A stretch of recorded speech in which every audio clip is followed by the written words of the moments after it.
بسم اللہ الرحمن الرحیم۔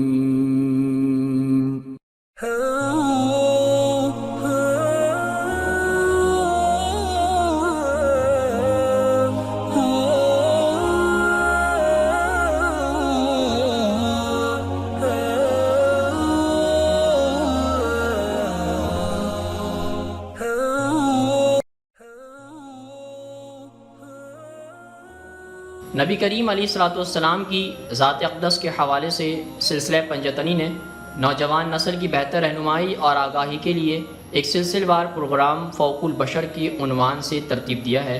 آج ہم انشاءاللہ اس سلسلے کی اگلی قسط کا آغاز کرتے ہیں۔ صحابہ کرام کی یہ ٹکری ایک ہیرو کی طرح خیر مقدم کی توقع پالے، اپنی کامیابی پر نازا فوراً ہی مدینے کی طرف چل پڑی۔ وہ فخر سے سر سے بلند کیے، قیدیوں کو ساتھ پیدل چلاتے، مال سے لدے اونٹوں کی قطار کی مہار تھامے مدینے میں داخل ہوئے۔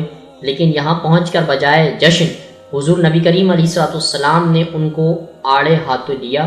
مکہ مدینے کی مصنوعات کی واحد منڈی تھی۔ مدینے کے لوگوں کے لیے فعل ناقابل قبول تھا۔ وہ مکہ میں نخلستان کی مصنوعات کے مطموع گاہکوں کو یوں دھمکانے کا سوچ بھی نہیں سکتے۔ وہ اس سے پہلے بھی ان مہمات کے پیچھے کار فرما سوچ اور حکمت پر خدشات کا اظہار کر چکے تھے، مگر اس واقعے کے بعد تو انہیں یہ خوف لاحق ہو گیا تھا کہ اب تجارت تو رہی، ایک طرف قصاص اور خونی انتقام ناگزیر ہو جائے گا۔ یہی نہیں، اس کے کئی دوسرے مضمرات بھی تھے۔ چونکہ یہ واقعہ مکہ کے قریب ہی پیش آیا تھا، اس لیے مکہ کے اشرافیہ کے لیے انتہائی قابل فکر اور شرم کی بات تھی۔ اور پھر کس لیے انہوں نے مرکری کے گوند اور تھوڑے سے چمڑے کے لیے ایک شخص کو قتل کر دیا تھا؟ یہ تو سراسر اشتعال دلانے کی کوشش تھی۔ مدینے میں لوگ سوچنے لگے، کیا انہوں نے اس کے لیے آپ علیہ الصلوۃ والسلام کو اپنے یہاں دعوت دی تھی کہ وہ ان کے بیچ تنازعات میں تو صلح کرا لیں مگر کسی دوسرے کے ساتھ کھلی جنگ چھیڑ دیں؟ مدینے کا آئین، جس کی تیاری پر پورا ایک برس کام ہوتا رہا اور پھر اس پر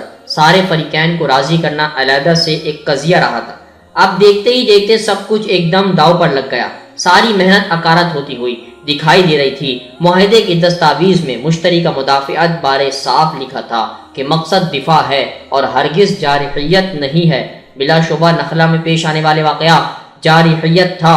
یہی نہیں بلکہ واقعہ حرمت کے مہینے میں ایک مقدس گھڑی کے دوران پیش آیا تھا۔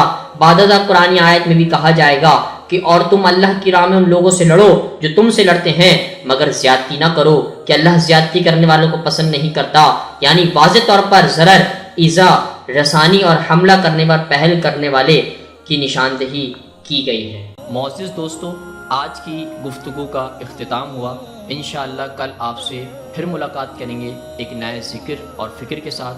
اپنا بہت سارا خیال رکھیے گا۔ اللہ حافظ۔